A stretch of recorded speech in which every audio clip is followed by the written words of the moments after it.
All right, it's good to see you all. And Baruch Hashem, everybody's here on time for the joke. Okay, so it goes like this. Why are artists good at self-control?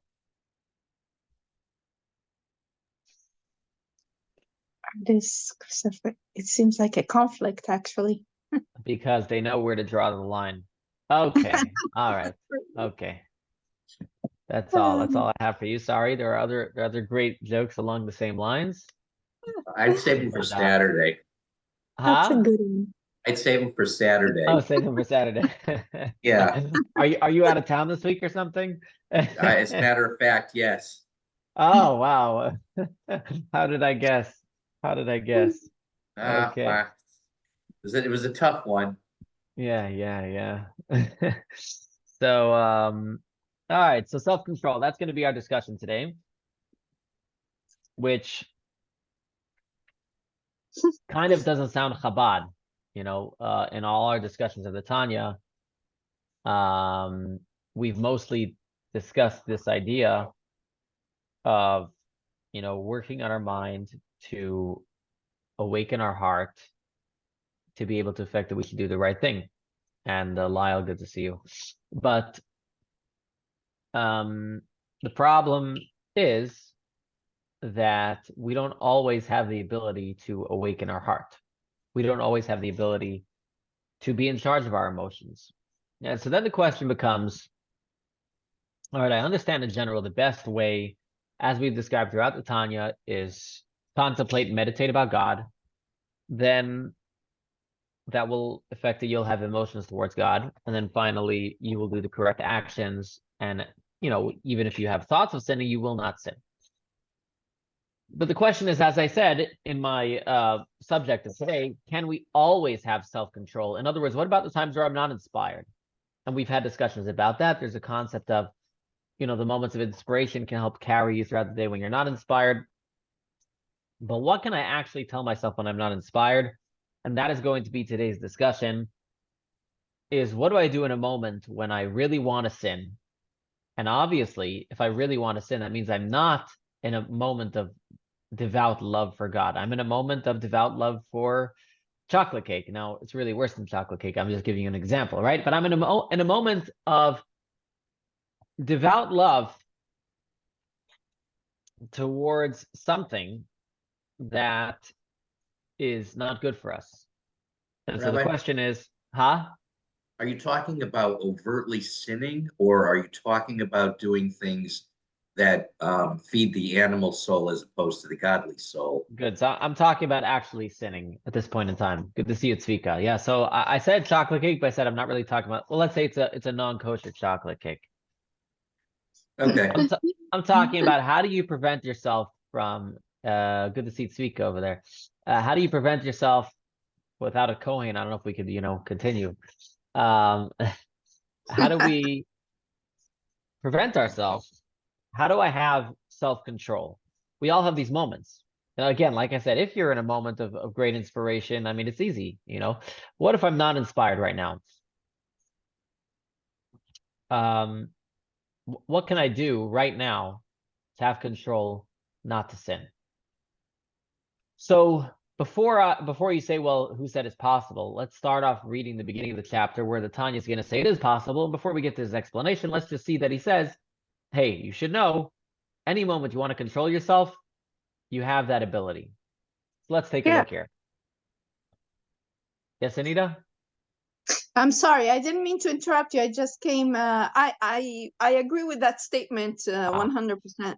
Okay, With awesome. practice. All right, awesome. I'm just gonna mute everybody now because I Yeah. find the recording is clear but then you can always unmute yourself anytime. Okay. Unmute yourself anytime you need to come in. Okay, so it says like this. This is if you have the Practical Tanya, chapter 14, page 168. Very controversial chapter. A lot of discussion around it.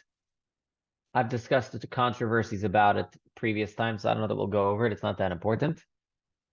But let's take a look here. So he says like this. Up to this point in Tanya, our discussion has been theoretical. We have explored the various categories of Rasha, that's the wicked person, the Beinoni, the intermediate, and the Tzaddik, and their inner psyche. but the author has not made known what he expects of us. So, we've discussed what's expected, but the Tanya itself has not told us. So really, till chapter 14 is all, to an extent, a large preface. It's kind of laying the groundwork for what he's going to tell you, what you are expected to do. And the expectations will now start from chapter 14 all the way through the rest of the Tanya. Really, not just the what are you, but the how do you do what you should do. So he says, now in chapter 14, we are finally advised what can reasonably be achieved by the ordinary person, what is beyond the reach. It says like this: now the level of the Beinoni is a standard attainable by every person. And practically speaking, every person ought to aim towards it. So we all know what a Beinoni is. You've been here for a while, and we've discussed that a Beinoni is someone who has desire to sin but never sins. And he's saying it's possible. It's a standard attainable by every person. I want to focus on the word attainable by every person, even though it's not the Hebrew, how you translate the Hebrew, it's complicated, but let's just say like this. In other words, in contrast to the tzaddik, which we've discussed as impossible, the Beinoni is a standard attainable by every person. And like he continues, and practically speaking, a person ought to aim towards it. Let's take another example. Let's take a business example. Let's say you're in business and you want to optimize your business. Is 100% optimization of the business possible? It's possible. It is possible. It's unlikely, but it's possible, okay? So at a very simple level, you could literally read the Tanya as saying, the Beinoni is something achievable, technically, okay? The tzaddik is not. The Beinoni is something achievable. And practically, that's where you're supposed to aim. This is not a discussion of how you should feel about yourself when you're not a Beinoni.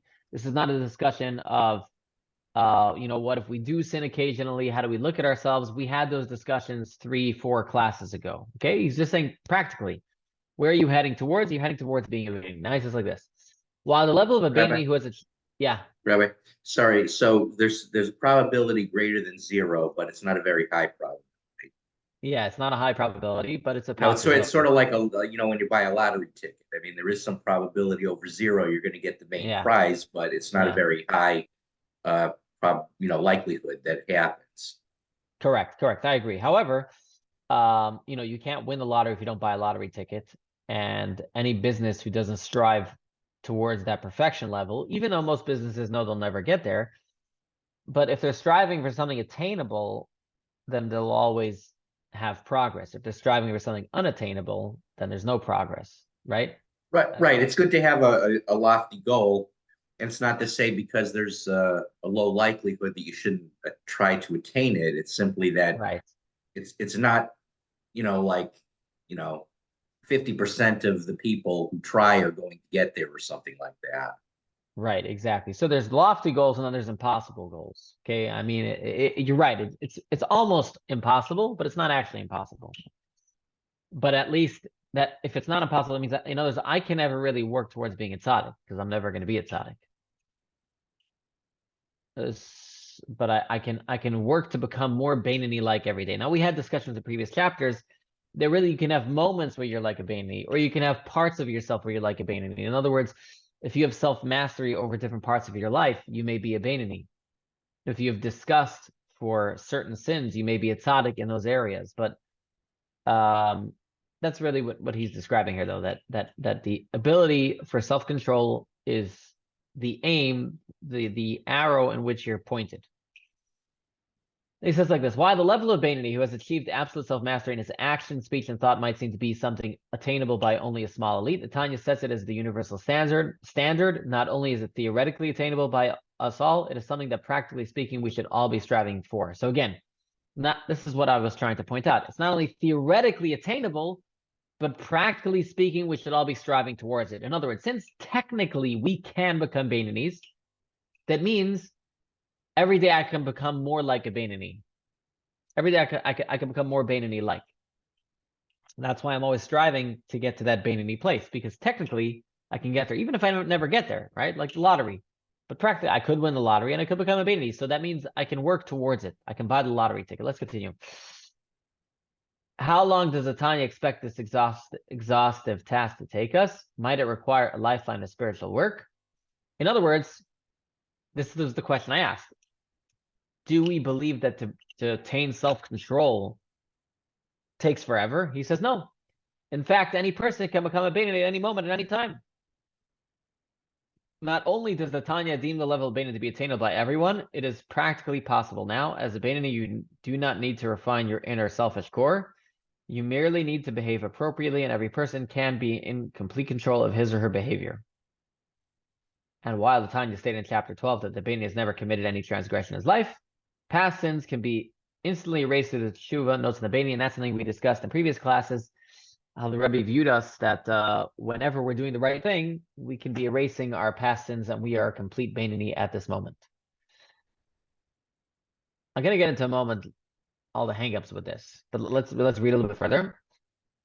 Now he's just going to reiterate, why do I say that becoming a Beinoni is possible? Because for the Beinoni, as he says, is not repulsed by evil, since that is a matter of heart. In other words, something that is about the emotions, you can't promise it, right? Why does a tzaddik hate evil? Because they have such a great love towards God. However, we who are not tzaddikim are not assured to have that high level of love, and therefore we're not going to be repulsed by sins. The way I described it earlier is, to a tzaddik, a sin literally looks like, you know, that they don't even desire it at all. It's like wanting to eat wood. Nobody wants to eat wood, right?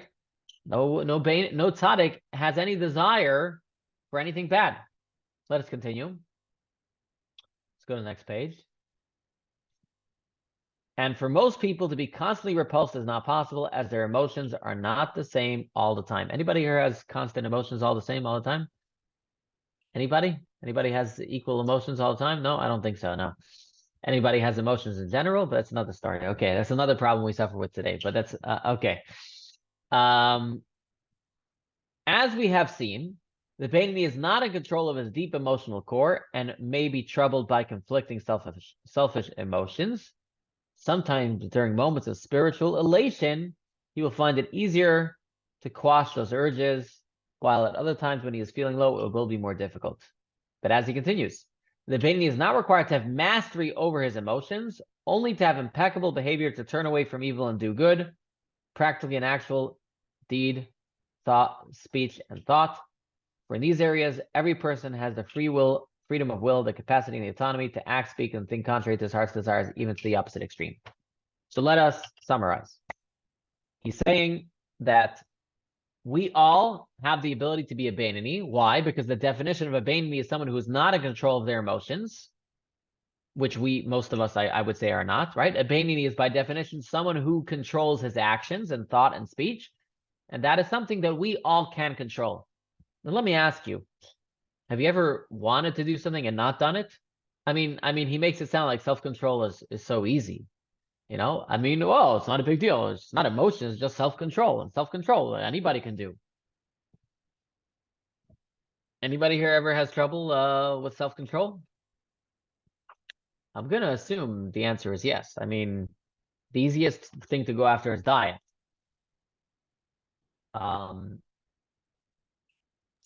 Rabbi, I think that for some reason, well, I guess they're not talking about a solution. They're just analyzing the Beinoni and well, he's going to give his explanation how he believes self-control is attainable, but I'm going to have to. I'm going to want to preface. Okay. Yes. Okay, but that's what he's going to say in a moment. But my question to you is, before you read the Tanya solution, how easy do you think it is to have self-control? I mean, I understand. We all understand having control over our emotions is very difficult, because emotions. I mean, how often have you wanted to feel something you didn't feel? Right? It happens. Right? We can't feel. That's true. Right? And it's very difficult to control, but it's not impossible. You can certainly do it. I'm not saying that's going to be 100%, but there are things that I want to do, but I know it's not going to be good for me, and I don't do it, but I have that inclination of doing it. So that's self-control, I guess, because you have the desire to do it, but you don't. So you're saying you don't always have self-control. Well, yes, because you want to do something, like one part of you want to do something, right? Maybe out of you emotion or something like that, but you just take a breath and you just don't do it. Isn't that controlling yourself? Let's break it down further. We're assuming, let's say, your emotion, as he's going to describe in a moment, your emotion is telling you do the bad thing. Let's say, right? Eat. Let's say we're talking about not Judaism. Let's say we're talking about diet. The emotion says to eat the chocolate cake, and we all know that chocolate cake is not good for us. Do we always exercise our self-control and not eat the chocolate cake? Or many other areas of our lives where our emotion tells us, go ahead and do this bad thing. And our mind tells us it's really not good for you. And we do it anyways. With food, I don't really have a problem with that because everything I eat is because I want to eat it. So it's not. All right, maybe food is not your issue, but maybe other areas. I don't know. I mean, like I don't have patience. And that yes. has always been my struggle. If something is bothering me, I just let it go. I don't want it in my life. But that is not always the solution. So what I have been trying to do is just think it through. Take a moment and not just make a decision like, you know what, this is bothering me, I'm out. And maybe work it out. But like there's so many areas of our life. Maybe it's cleanliness. Maybe it's organizing our house. Maybe it's shutting off the YouTube rabbit hole. Maybe it's turning off the politics.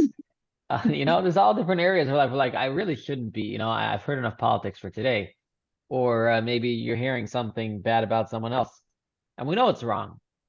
Self-control is not easy. I mean, I don't know that anybody's gonna claim it is, right? I think it's switching. I'm sorry, Esmeralda, you go ahead. Okay.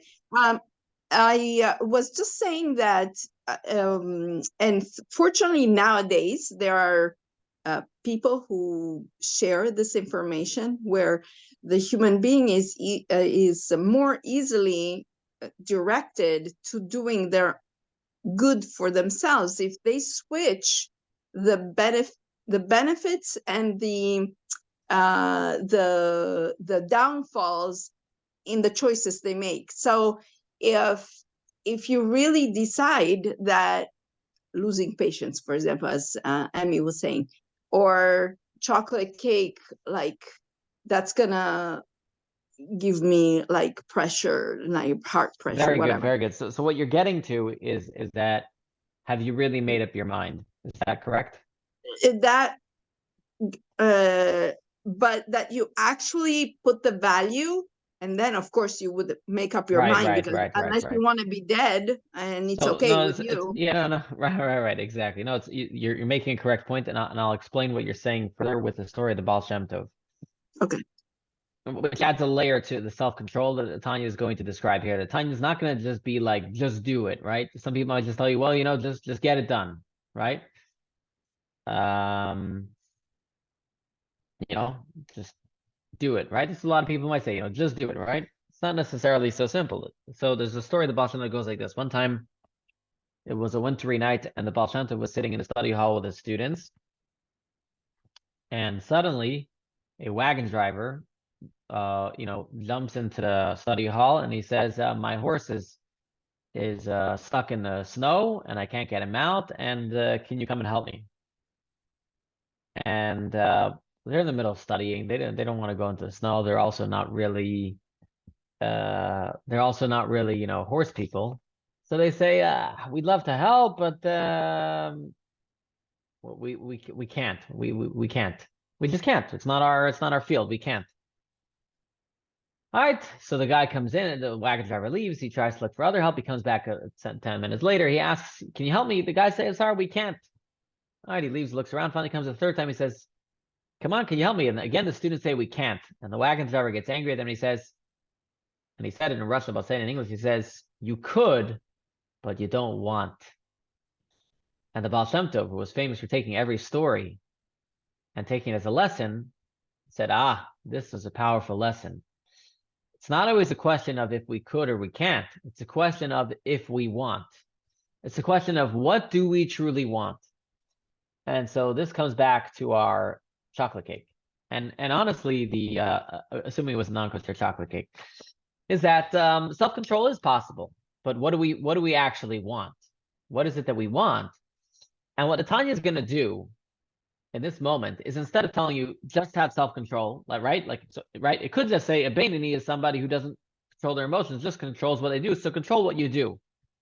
But the Tanya not going to say just control what you do. The Tanya is going to now go through a step-by-step process to tell you, you know what? You really want to do the right thing. All you have to do is tap into that desire, and then you will choose to do the right thing. In other words, not what we understand generally, the Tanya describes. Generally, we need to work on meditation. We need to work about thinking about God, which will allow our emotions to come out, and automatically we'll do the right thing. But we're talking about in scenarios where you don't have that, where your emotions are not in the right place right now, and you are desiring something bad, something wrong. And the Tanya tells you, no, you can't just tell yourself, don't do it. You have to reach into yourself and find the place where you tell yourself, I really don't want this. It's not about emotions anymore. You come to recognize that this is not what you want. And so that is what the Tanya is going to describe in step by step. Now, I have to say, this chapter of Tanya was once taught to me many, many years ago. I was in yeshiva by Rabbi Manis Friedman. Probably many of you have heard of him. Rabbi Manis Friedman, YouTube's most famous rabbi. And he had a wonderful way of presenting this section of the chapter. And it really captured my mind then. But Rabbi Manis Friedman, if you don't know him, you should look him up. It's good stuff. I mean, personally, I always listen to him at 2 times speed. Talks a little slow for me, but he's a great speaker. Many, many people listen to him. YouTube's most popular rabbi. So look him up anyways. Good. He has good stuff online. But he described the next section of the chapter as almost a discussion going on within you. The back and forth that goes on within you. What do you want? What don't you want? And that's what we're gonna continue over here. So again, you'd think self-control, Alter Rebbe would then say, the Tanya would tell you, all right, so since everybody has the power of self-control, just control yourself. No, the Tanya will go into like this discussion that you might have with yourself to realize what is it that you really want. And of course, the ultimate understanding is going to be, the Tanya is going to tell you, you know deep down that you really don't want to sin. You know deep down that you want to serve God, and he's going to prove it to you. He's going to prove it to you.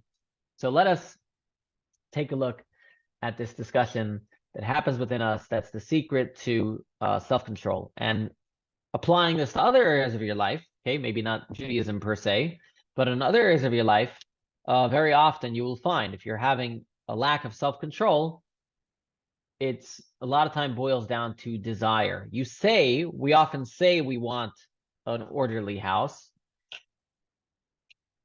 but we don't really care. Like you said, do the cost-benefit analysis. What does it really bother you? It's messy. What does it really not bother you that it's messy? Or any other area of your life, you might come to realize it doesn't really, or at least not consciously. You don't have any conscious understanding of why it is good or not good for you. And therefore, or for example, the chocolate cake, you haven't run the numbers, right? Why is it that so many people, when they turn 30 or 40, suddenly they start to exercise? Because now they really realize that they really want to exercise, because otherwise they're falling apart. I went for a jog last week for the first time in a long time. After like 15 minutes, I had to limp home. I'm like, oh my gosh. I'm like, well, I can't rely on youth anymore. You start to get to that point. You realize, oh my gosh, I really got to exercise.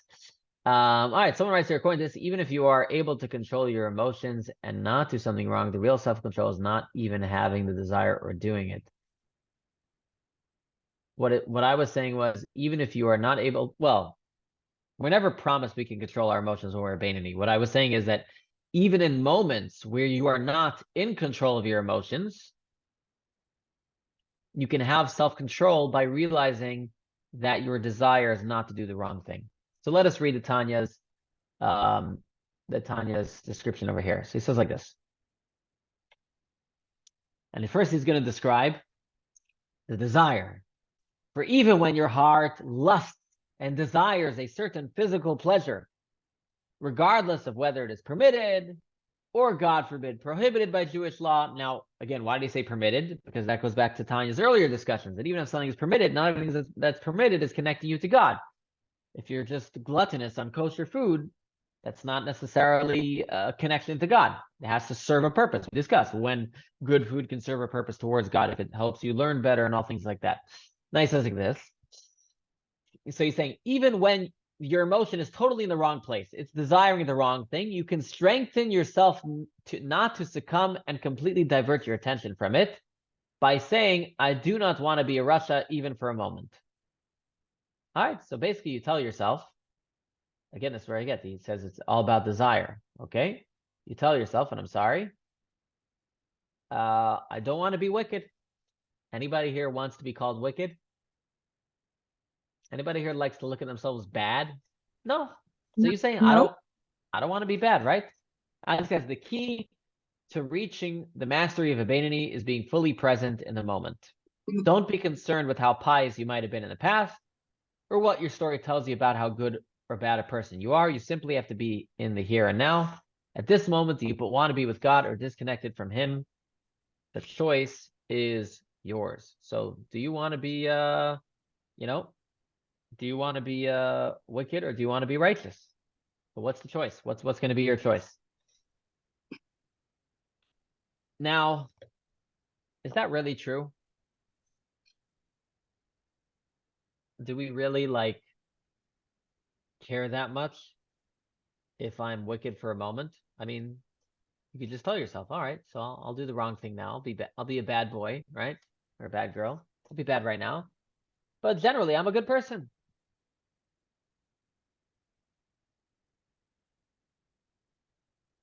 What's wrong with being bad for a moment?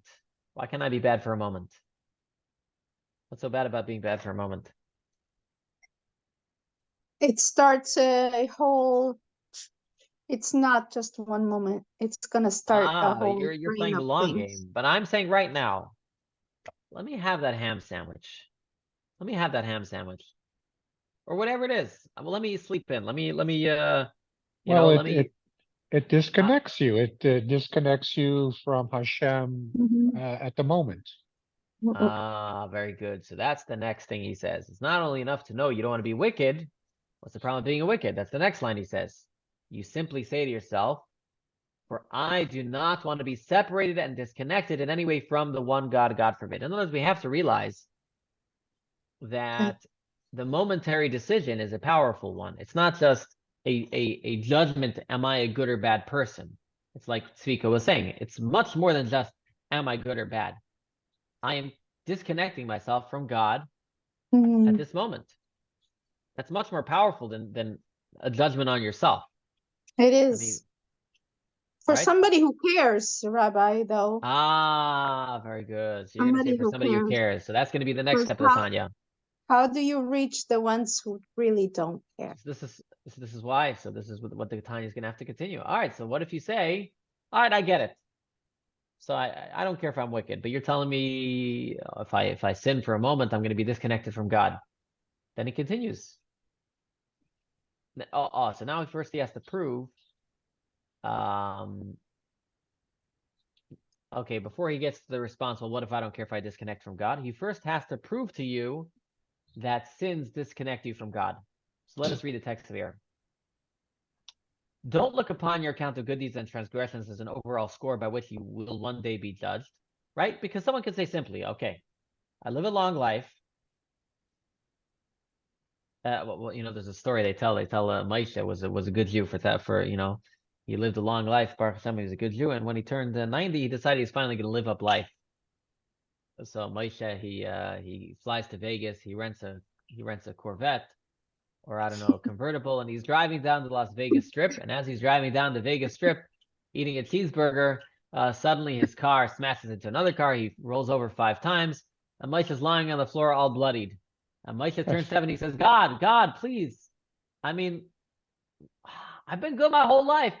For one little sin, you're getting me? For one little mistake, you're after me? And God calls down, oh, Moshe, sorry, I didn't recognize you. Okay, anyways. Right. Anyways, Good but one, the point is that, that's kind of how we might think, as he's saying, right? In other words, if the focus is how I judge myself, how I think I'm going to be judged in heaven, right? A sin for a moment is not bad. If I eat, most of my life kosher, I eat a little bit of my life not kosher. If most of my life I make the right decisions, a little bit of my life I make the wrong decisions. It's not bad, right?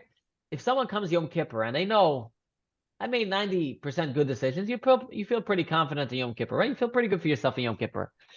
What he's telling you here is, who cares about how you judge yourself?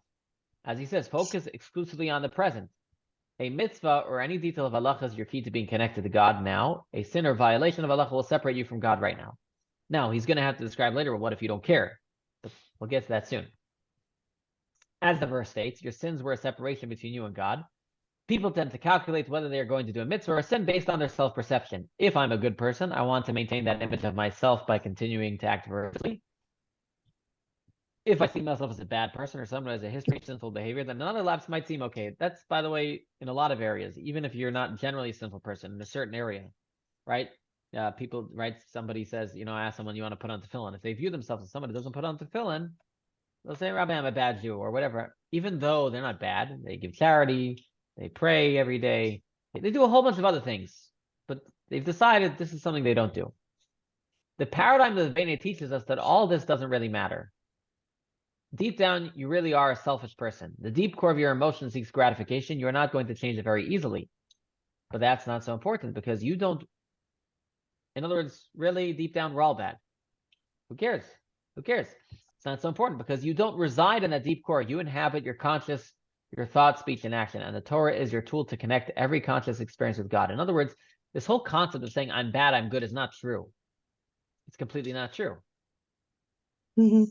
Because deep down, we all, assuming you're not a tzaddik, we're all bad and good. Oh, you're telling me the judgment of bad and good is based on what I've done. What is what you've done and what you're going to do have to do with right now? What you've done and what you're going to do doesn't change right now whether you're a good or bad person. That's judgment. Judgment is a totally separate thing. Judgment is not related to judging you as a person.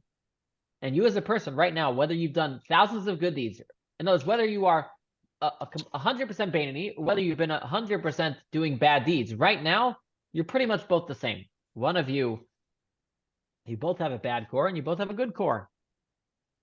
And so the question is, what do you want to do right now? Don't get lost in the weeds of how you're going to be judged when you get to heaven. That's irrelevant.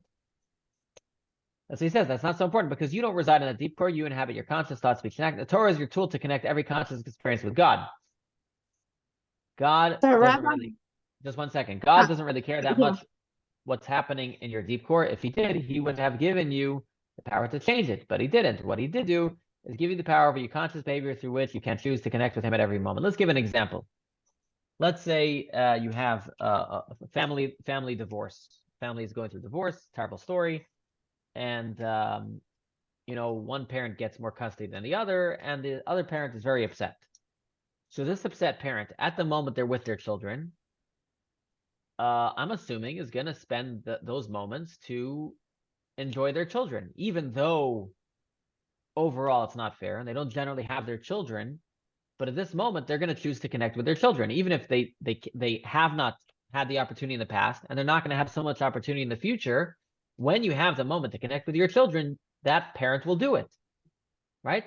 So the same thing is he's saying here. What difference does it make whether what you've done in the past and what you're going to do in the future? Right now, do you want that? Right now, you have that opportunity for that beautiful relationship. And the judgment of you being a good or bad person is irrelevant because whether you've done good deeds or bad deeds, both of you have the same bad core. Yes. Anybody wants to say something? And just mentioning that I just can't take that concept completely unless it's at the time that you're going to sleep and saying the bedtime prayers, or you're getting married. Wait, back up. You can't take what concept? The fact that you stay just with that opportunity to become good. If you're involved in bad actions, you are completely involved in it. You can't forgive. You can't. You are doing wrong things. There are moments in our lives when we have to deal with the negativity that we've done, but the negativity that we've done does not define who I am right now. So, for example, if someone who's done, I thought he would. One second. Let me see. Let me say, for example, let's say someone who has, if we're going to say that what you've done affects who you are right now, let's say someone who never put on tefillin in their life, let's say. Does that mean when they put on tefillin now, their tefillin is less meaningful because they're bad? Or let's say someone who always eats, bread on Passover, and this year they're eating matzah. Does that sin, do the past sins taint their mitzvah right now? No, they're going to have to deal with those sins they've done in the past when they get to heaven, or if they're smart, to deal with it while they're here on earth. But it doesn't change in the moment on Passover night. Should they eat bread tonight or should they eat matzah tonight? They should eat matzah tonight. Who cares? The last 50 years, they ate bread. What does that have to do with right now? That's something else they have to deal with, and they should deal with it. I'm not saying they shouldn't deal with it, but it's irrelevant right now to your moment of connection with God. Right now, every moment you have an opportunity. It's irrelevant what you've done in the past to your moment connection with God. That's why Chabad has the whole campaign. We stop people on the street. We get them to put on tefillin. Why is it meaningful? Because it doesn't make a difference what they've done or what they're going to do. So you can get them to put on tefillin right now. You can get somebody to eat matzah today. You can get someone to shake lulav and etrog right now. Their sin is not tainted because of what they've done. Can I interject, Rabbi? Yeah. So if I understand what you're saying is that it's really all in the moment. You're not good or bad at this moment. The question really is, at this moment, am I connected to God? Correct. Okay, because the reality is, just one second, let me just explain what I'm saying. The reality is that we all have, at every moment, we're all good and bad. So the only question is, what am I going to do? So we're good and bad at any given moment. It depends on what we're going to do. Okay, I get that. I understand that, and I understand that concept. My question though is there not a what's the word I'm looking for? A culmination of your past deeds? So if most of my past deeds were good, and I was connected with God through mitzvahs and kosher and whatnot in my past deeds, does that not account for anything to be able to, well, I was going to say judge myself, but I understand you're saying judging yourself is irrelevant. The question is, are you connected to God? But, look, reality is we want to all think we're good people. So are you saying that my past deeds are not counted or irrelevant?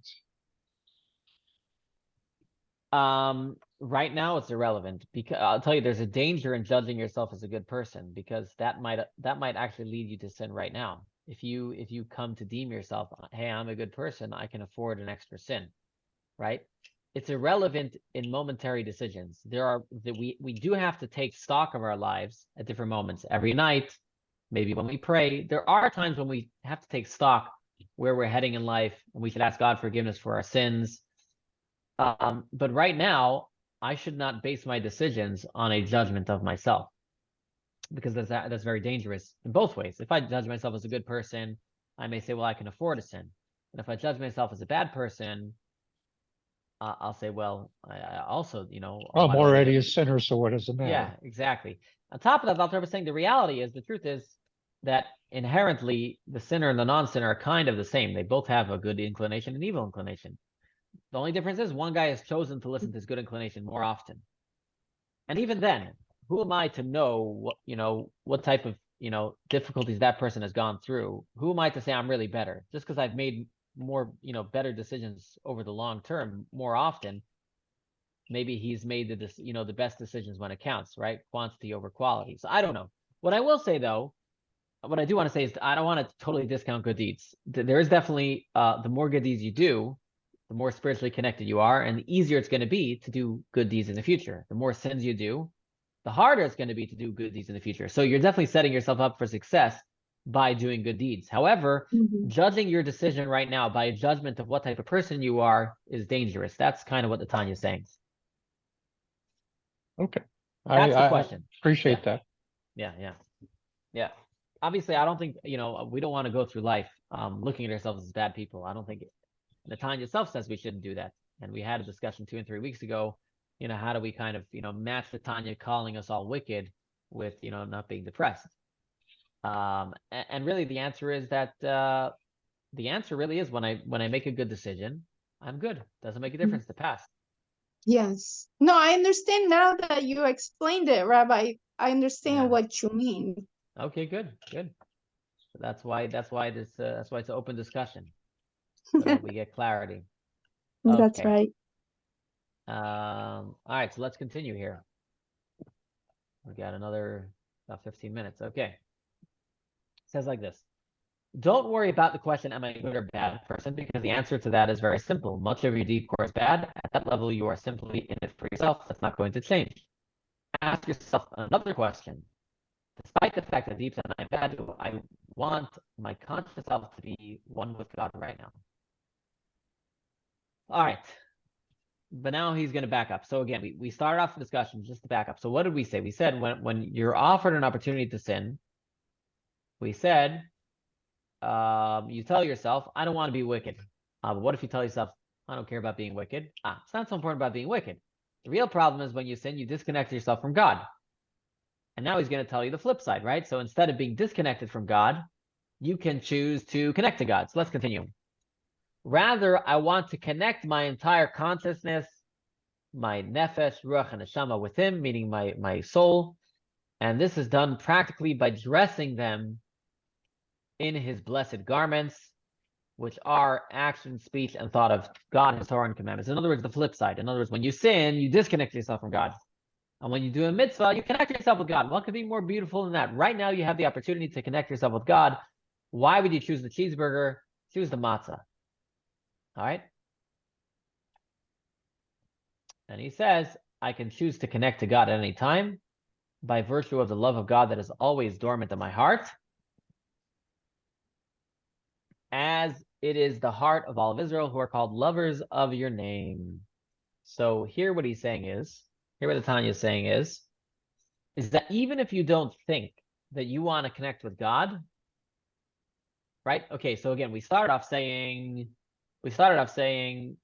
you don't want to be wicked. Then you say, well, what if I don't mind being wicked? I don't mind being wicked. You don't want to disconnect from God. You want to connect to God. What if you say, well, do I really care about connecting with God? And here, Tanya, this is what I was saying. The Tanya is telling you, no, you should know. Again, self-control boils down to what you really want. The Tanya is telling you, you should know that really, because you're born, you have a Jewish soul, you love God. And that love of God is always there. You may not see it. It might be dormant, but it's there. And he's going to prove it. How do we know that the love of God is always there? So he says, say to yourself, even the most irreverent Jew is capable of giving up his life when faced with the ultimatum, convert or die to sanctify God's name. In other words, we have Jews throughout history who did not keep anything. We have Jews throughout history who did not care at all about Jewish practices. At least not we didn't see anything, right? Yet in a moment of a test of faith, they were willing to die instead of saying they believe in another religion. Now, what would it bother them? Why can't they say they believe in another religion? They didn't believe in the Jewish religion. Why not believe in another religion? Why would they give up their lives?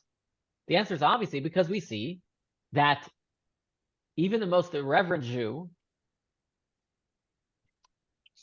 really does want to connect with God, does not want to be disconnected with God.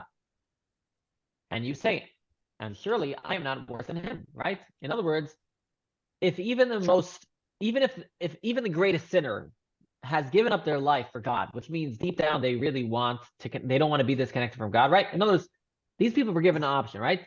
Bow down to the idol or to the cross or whatever it is, or give up your life.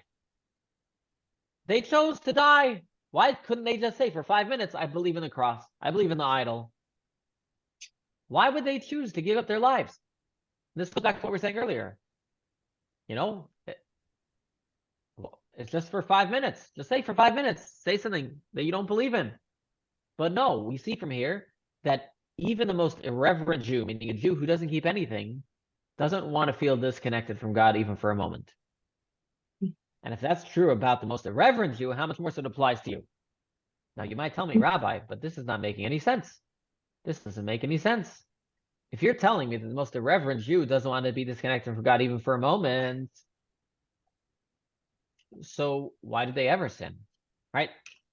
If you're telling me they're willing to give up their life for God because what they really want is always to be connected for God, and they never want to be disconnected from God, then how is it that they ever sin? Right? Again, Tanya is trying to prove to you, you should know, again, self-control boils down to desire. Self-control boils down to desire. That's what the Tanya is telling us. If you don't have the desire for something, you can't have self-control. Self-control boils down to desire. If the Tanya is telling you, you should know that you really want to always connect to God. Even you would never want to be temporarily disconnected from God. Where do we see it? That a irreverent Jew is going to give up their life rather than say for 5 minutes they don't believe in Judaism. And the question is, so why does the Reverend Jew eat cheeseburgers? Why does the Reverend Jew eat bread on Passover? Why does the Reverend Jew do whatever they do? Why do they eat on Yom Kippur? So he's going to give an answer, a most powerful answer. So let's take a look. But if even the Reverend Jew possesses this urge, how is it possible for him to sin? So he answers, it is only that a delusional spirit enters him. And unlike the case of conversion, where the person is fully aware that he will become separate from God, he imagines that even with committing the sin, he will still retain his Jewishness, and his soul will not become disconnected from the God of Israel. Wow.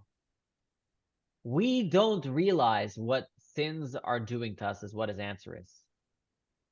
The reason why someone who doesn't care about their Judaism at all is willing to eat on Yom Kippur, willing to eat bread on Passover, is because they don't realize that those things disconnect them from God. But the moment they feel that there's going to be an action that's going to disconnect them from God, they don't want to do it. That's why Jews throughout history, when it came a moment of giving up their lives for God, right? Again, just say you believe in this idol for 5 minutes. Say you believe in the cross. They wouldn't do it. They were put to death by the sword, burnt at the stake.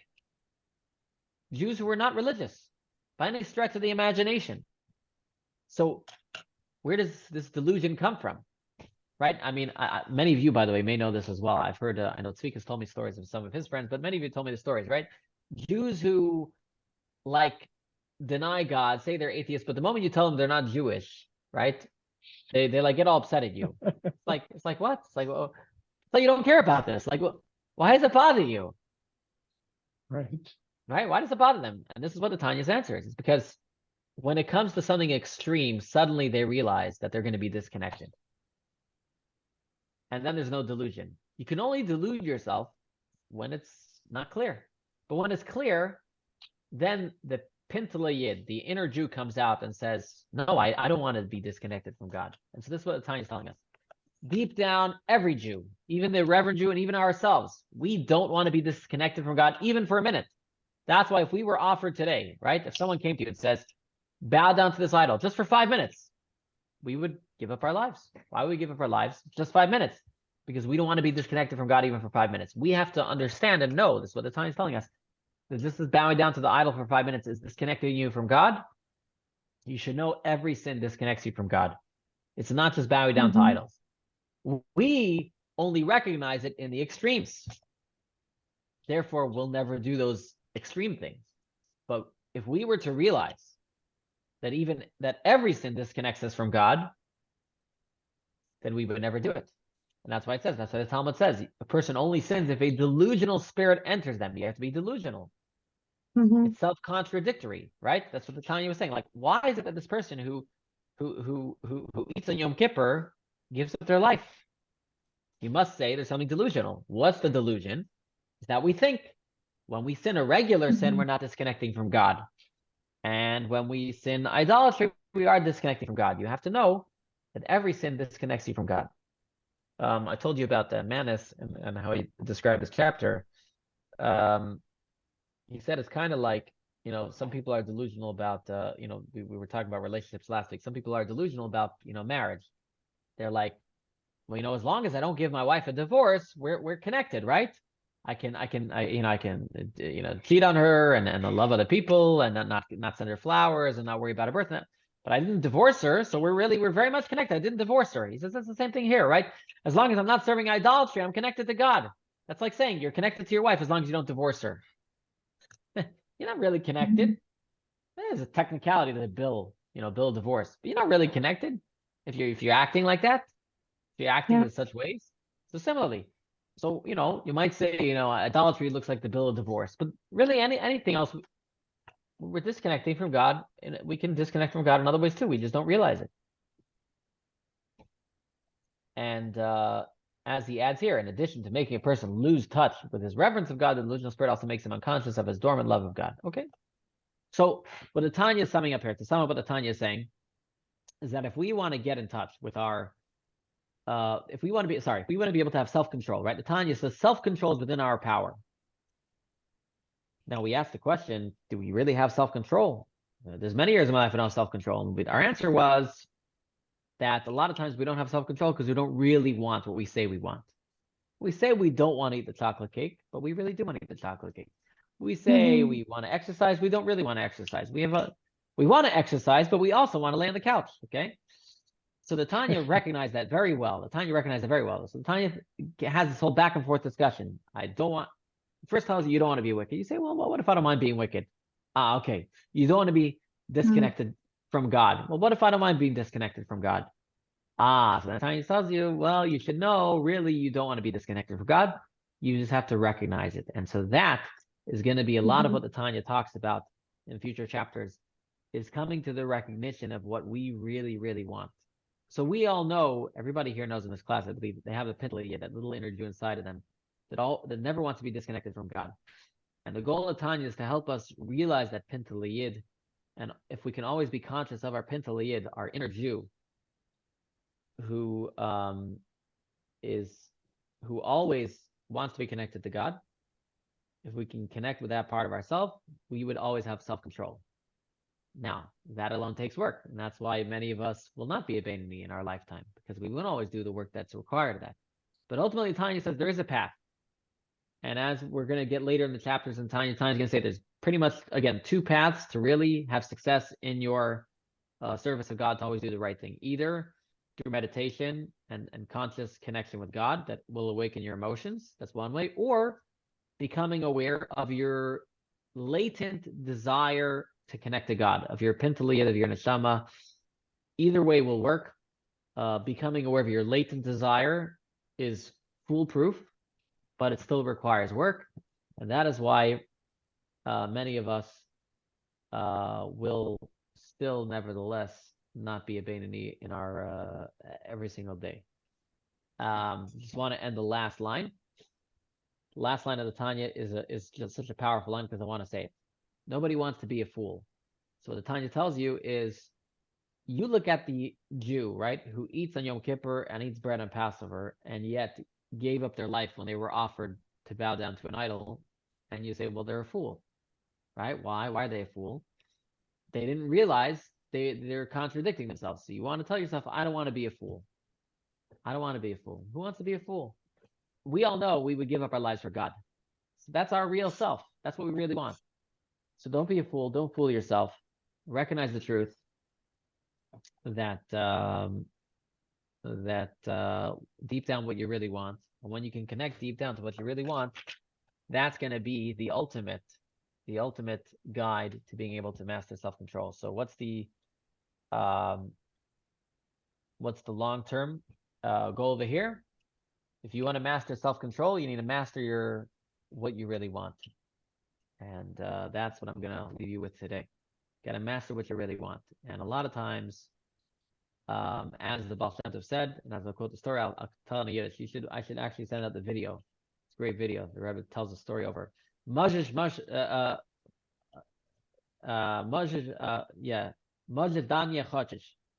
can, but you don't want. So remember that story of the Baal Shem Tov. A lot of times it doesn't boil down.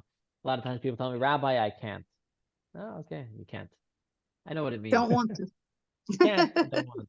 I do it myself too. We don't want. So I think that's the most powerful thing we can walk away from today. And Yeah, very nice. don't allow ourselves to be tricked. And if the voices that we're hearing are telling us we can't, know that it's a problem that we don't want. We should work on realizing why is it that we don't want? What is missing in our understanding of ourselves and our latent desire to connect to God? And with that, I will stop the recording. Okay.